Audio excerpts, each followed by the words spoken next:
Hi, എംഫേവർ learning ആപ്പിലേക്ക് സ്വാഗതം. ഞാൻ CP Noordeen. LDC ജില്ല തിരിച്ചുള്ള കട്ട് ഓഫ് സംബന്ധിച്ച കൃത്യമായ കണക്ക് വിവരങ്ങൾ ലഭിക്കുന്നതിനായിട്ട് എംഫേവർ കേരള PSC എന്ന ടെലഗ്രാം ചാനലിൽ ജോയിൻ ചെയ്യുക. ടെലഗ്രാമിൽ എംഫേവർ കേരള PSC എന്ന് സെർച്ച് ചെയ്താൽ മതി. 1,00,000-ലധികം പേരുള്ള ടെലഗ്രാം ചാനലിലേക്ക് സൗജന്യമായിട്ട് ജോയിൻ ചെയ്യുക. മറ്റ് പല എക്സാംസിന് പ്രിപ്പയർ ചെയ്യുന്നവർക്ക് ഫ്രീ PDF നോട്ടുകളും അവിടെ നിന്ന് ലഭിക്കും. നമ്മൾ തരുന്ന ചോദ്യങ്ങൾ മാത്രം പഠിച്ചു പോകുന്ന ഉദ്യോഗാർത്ഥികൾക്ക് വേണ്ടി സെക്രട്ടറി ടെസ്റ്റിന് വേണ്ടിയിട്ടുള്ള പുത്തൻ കോഴ്സും നമ്മൾ സ്റ്റാർട്ട് ചെയ്തിട്ടുണ്ട്. അപ്പോൾ കാര്യം പറഞ്ഞു വരുന്നത് LDC ലിസ്റ്റ് സംബന്ധിച്ചാണ്. ഇന്നലെ തിരുവനന്തപുരം, പത്തനംതിട്ട ജില്ലകളിലുള്ള ഉദ്യോഗാർത്ഥികൾക്ക് മെസ്സേജ് അവരുടെ പ്രൊഫൈലിൽ വന്നു തുടങ്ങിയിട്ടുണ്ട്. ഇത് സംബന്ധിച്ച് 2 ദിവസം മുന്നേ ഞാനൊരു വീഡിയോ ചെയ്തിട്ടുണ്ടായിരുന്നു. ഈ പറയുന്ന LDC തിരുവനന്തപുരം ഷോർട്ട് ലിസ്റ്റ് സംബന്ധിച്ച് കട്ട് ഓഫ് 70 റേഞ്ചിലാണെന്നുള്ളത്, അതായത് 70-ന് താഴെ വരില്ല എന്നുള്ള ഒരു വ്യക്തമായ സൂചന നിങ്ങൾക്ക് നൽകിയായിരുന്നു. ഇത് പ്രകാരം 70.33 മാർക്കൊക്കെയാണ് ജനറൽ കാറ്റഗറിയിൽപ്പെട്ട ഉദ്യോഗാർത്ഥികൾക്ക് ലഭിച്ചിട്ടുള്ളത്. ദാറ്റ് മീൻസ് ജനറൽ കാറ്റഗറിയിൽപ്പെട്ട ഉദ്യോഗാർത്ഥികളിൽ 70.33 70.66 വരെയുള്ള കുട്ടികൾക്കാണ് ലാസ്റ്റ് ആയിട്ട് മെസ്സേജും അതിനനുസരിച്ച് പോയിട്ടുള്ളത്. അപ്പോൾ സ്വാഭാവികമായിട്ടും നമ്മൾ പറഞ്ഞ ആ വ്യക്തമായ സൂചന 70-ന് മേലെ നിരവധി ഉദ്യോഗാർത്ഥികൾ ഉണ്ട് എന്ന് പറഞ്ഞിട്ട് പോലും അതിനെ എന്താ പറയുക, ട്രോളി കൊന്നിട്ടുള്ള ആളുകളുണ്ട് നമ്മുടെ കമൻറ്റ് ബോക്സിന് താഴെ. അപ്പോൾ ഇപ്പോൾ അവരെ ഒന്നും ഈ പറയുന്ന കമൻറ്റ് ബോക്സിന് താഴെ കാണാറില്ല. അതെന്തോ ആയിക്കോട്ടെ. അപ്പോൾ ഇവിടെ അത് കൃത്യമായ ഒരു സൂചന നൽകാനുള്ള കാരണം എന്ന് വെച്ച് കഴിഞ്ഞാൽ, നിങ്ങൾ നോക്കിക്കൊള്ളാം, തിരുവനന്തപുരം പോലുള്ള ജില്ലയിൽ നിലവിൽ നടന്നുകൊണ്ടിരിക്കുന്ന LDC നിയമനങ്ങൾ പ്രതീക്ഷയ്ക്ക് അനുസരിച്ചല്ല എങ്കിലും മറ്റ് ജില്ലകളെ സംബന്ധിച്ച് അത്യാവശ്യം സ്പീഡിൽ പോകുന്നുണ്ട് താനും. അപ്പോൾ തിരുവനന്തപുരം പോലുള്ള ജില്ലയിൽ ഇനി ഒരു ലിസ്റ്റ്, ഷോർട്ട് ലിസ്റ്റ് പബ്ലിഷ് ചെയ്യുമ്പോൾ കഴിഞ്ഞ തവണത്തെ കാര്യം തന്നെ ആദ്യം നമുക്ക് ഒന്ന് പരിശോധിക്കാം. അപ്പോൾ കഴിഞ്ഞ തവണ LDC ലിസ്റ്റ് ഇട്ടപ്പോൾ എല്ലാ ജില്ലകളിലും ഷോർട്ട് ലിസ്റ്റിൽ തന്നെ ഷോർട്ട് ലിസ്റ്റ് വന്നു. റാങ്ക് ലിസ്റ്റ് വന്നപ്പോഴേക്കും മെയിൻ ലിസ്റ്റിൽപ്പെട്ട ഉദ്യോഗാർത്ഥികളുടെ എണ്ണം നന്നായി വെട്ടിച്ചുരുക്കി. ഇപ്പോൾ സംഭവിച്ചുകൊണ്ടിരിക്കുന്ന കാര്യം എന്ന് വെച്ച് കഴിഞ്ഞാൽ, നിയമനങ്ങൾ നല്ല രീതിയിൽ സംഭവിക്കുന്നില്ല എന്നുള്ള സത്യമാണ്. തിരുവനന്തപുരം ജില്ല താരതമ്യേന ഭേദമെന്ന് പറയാം. മറ്റ് ജില്ലകളിൽ പരിശോധിച്ചാൽ അറിയാം, വിചാരിച്ച രീതിയിലുള്ള നിയമനങ്ങൾ നടക്കുന്നില്ല. അതുകൊണ്ട് തന്നെ 2024 ഡിസംബറിനുള്ളിൽ ഉണ്ടാവുന്ന നിയമനങ്ങൾക്ക് അനുസൃതമായിട്ടായിരിക്കും സാധ്യതാ ലിസ്റ്റ് ഈ പറയുന്ന PSC പ്രസിദ്ധീകരിക്കുക. അങ്ങനെ വരുമ്പോഴേക്കും ഈ പറയുന്ന സാധ്യതാ ലിസ്റ്റിൽ ആരൊക്കെ പെടുന്നുണ്ട്? മെയിൻ ലിസ്റ്റിൽ വരുന്ന കുട്ടികളും ഉണ്ടാവും, സപ്ലിമെന്ററി ലിസ്റ്റിൽപ്പെട്ട കുട്ടികളും ഉണ്ടാവും. ഇപ്പൊ തിരുവനന്തപുരത്ത് തന്നെ 70-ന് താഴെയൊക്കെയുള്ള കുട്ടികൾക്ക് മെസ്സേജ് വന്നിട്ടുണ്ട്. അപ്പൊ നിലവിൽ 70-ന് താഴെ വന്നിരിക്കുന്ന കുട്ടികൾ എന്ന് പറയുന്നത് റിസർവേഷൻ കാറ്റഗറിയിൽപ്പെട്ടവരാണ്. മുസ്ലിംസ്, OBC അല്ലെങ്കിൽ SC ST വിഭാഗത്തിൽപ്പെട്ട കുട്ടികളാണ്.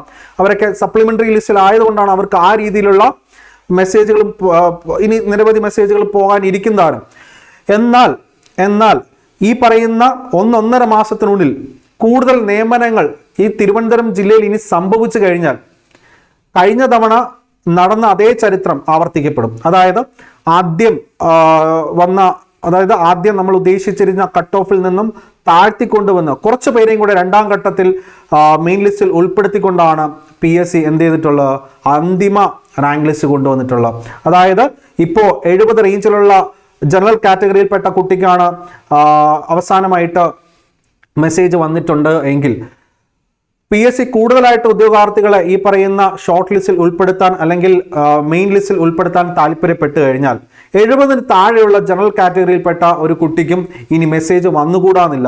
അതുകൊണ്ട് തന്നെ മൊത്തം പ്രതീക്ഷ കളയരുത്. നിലവിലെ സാഹചര്യത്തിൽ നിലവിലെ കട്ട് ഓഫ് ആണ് നമ്മൾ വളരെ മുന്നേ തന്നെ നിങ്ങളിലേക്ക് എത്തിച്ച് അത് പ്രകാരമാണ് ഇപ്പോൾ കാര്യങ്ങൾ നടന്നുകൊണ്ടിരിക്കുന്നത്. മറ്റ് ജില്ലകളുടെ കാര്യങ്ങളും അപ്ഡേറ്റ് ചെയ്ത് തരാനുണ്ട്. വാല്യുവേഷനൊക്കെ ഇപ്പോൾ നമുക്ക് നോക്കുകയാണെന്നുണ്ടെങ്കിൽ തിരുവനന്തപുരം, കൊല്ലം, ആലപ്പുഴ, തൃശ്ശൂർ പോലുള്ള ജില്ലകളുടെ വാല്യുവേഷനൊക്കെ കഴിഞ്ഞു. പത്തനംതിട്ടയൊക്കെ കഴിഞ്ഞു. ബാക്കിയുള്ളവ വളരെ വേഗത്തിൽ നടന്നുകൊണ്ടിരിക്കുകയാണ്. മലപ്പുറം പോലുള്ള ജില്ലകളൊക്കെ ഉടനെ തന്നെ മെസ്സേജുകളൊക്കെ വന്ന് തുടങ്ങും. അപ്പോൾ ഇത് സംബന്ധിച്ചുള്ള കൃത്യമായ അപ്ഡേറ്റ് നമ്മുടെ ടെലഗ്രാം ചാനലിൽ നൽകും. നിങ്ങൾ ടെലഗ്രാം ചാനലിൽ ജോയിൻ ചെയ്തുകൊള്ളുക.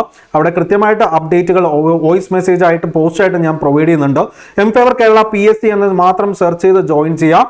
പിന്നെ ഒരുപാട് മെസ്സേജുകൾ വാട്സാപ്പിലൂടെ വരുന്നുണ്ട്. അപ്പോൾ ഞാൻ പറയുന്ന കാര്യം എന്ന് വെച്ച് കഴിഞ്ഞാൽ ഒരു പ്രഡിക്ഷൻ അല്ല. ഇപ്പോൾ നിങ്ങൾ മനസ്സിലായി കാണും, എക്സാം കഴിയുമ്പോൾ നമുക്കൊരു പ്രഡിക്ഷൻ പറയാൻ പറ്റും.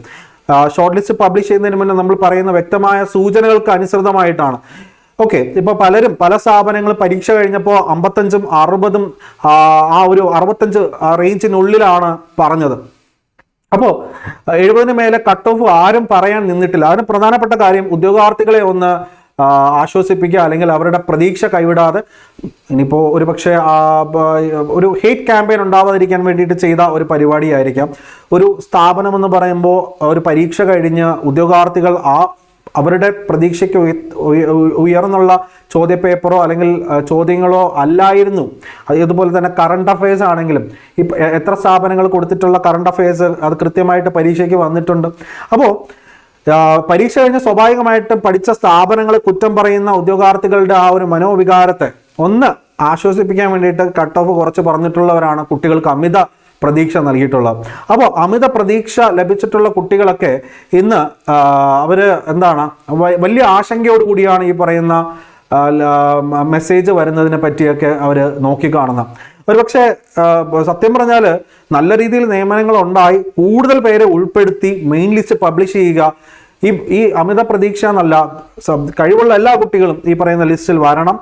പ്രത്യേകിച്ച് ഒരു ലിസ്റ്റ് ചുരുക്കുമ്പോൾ ഏറ്റവും ബുദ്ധിമുട്ടുന്നത് ജനറൽ കാറ്റഗറിയിൽപ്പെട്ട കുട്ടികളാണ്. ബാക്കിയുള്ളവർക്ക് റിസർവേഷൻ രീതിയിലെങ്കിലും കിട്ടിപ്പോകുമെങ്കിലും കാരണം സപ്ലിമെൻ്ററി ലിസ്റ്റ് ഉണ്ട്. ജനറൽ കാറ്റഗറിയിൽപ്പെട്ട കുട്ടികൾക്കാണ് വലിയ രീതിയിലുള്ള ബുദ്ധിമുട്ടുണ്ടാകുന്നത്. അപ്പോൾ അതെല്ലാം പരിഹരിച്ചുകൊണ്ട് തന്നെ ലിസ്റ്റ് വിപുലീകരിക്കേണ്ട ഒരു സാഹചര്യമുണ്ട്. ഈ ലിസ്റ്റ് വിപുലീകരിക്കുന്നത് സംബന്ധിച്ച് ഉദ്യോഗാർത്ഥികൾ തന്നെ ഇനിയിപ്പോൾ അതിന് വേണ്ടിയിട്ട് ഇറങ്ങിത്തിരിക്കുമെന്ന് വിശ്വസിക്കാം. കാരണം ലിസ്റ്റ് ചെറുതായി പോയി കഴിഞ്ഞാൽ സ്വാഭാവികമായിട്ടും ഞാൻ ഈ പറഞ്ഞ ജനറൽ കാറ്റഗറിയിൽപ്പെട്ട കുട്ടികൾ തന്നെയാണ് ബുദ്ധിമുട്ടുന്നത്. മറ്റുള്ളവർക്ക് സപ്ലിമെൻ്ററി ലിസ്റ്റിൽ അവരുടെ പേര് വരും എന്നുള്ളതുകൊണ്ട് എത്രത്തോളം ഐക്യത്തോടു കൂടി ഉദ്യോഗാർത്ഥികൾ ഇതിനെ സമീപിക്കും അല്ലെങ്കിൽ ഇതിനു വേണ്ടിയിട്ട് പോരാടും എന്നുള്ള കാര്യത്തെക്കുറിച്ച് എനിക്ക് അറിയത്തില്ല. ബട്ട് നിങ്ങൾക്ക് വേണ്ടിയിട്ടുള്ള കൃത്യമായ അപ്ഡേറ്റുകൾ ഞാൻ നൽകിക്കൊണ്ടിരിക്കും. നിങ്ങളോടൊപ്പം ഉണ്ടാവും. നന്ദി.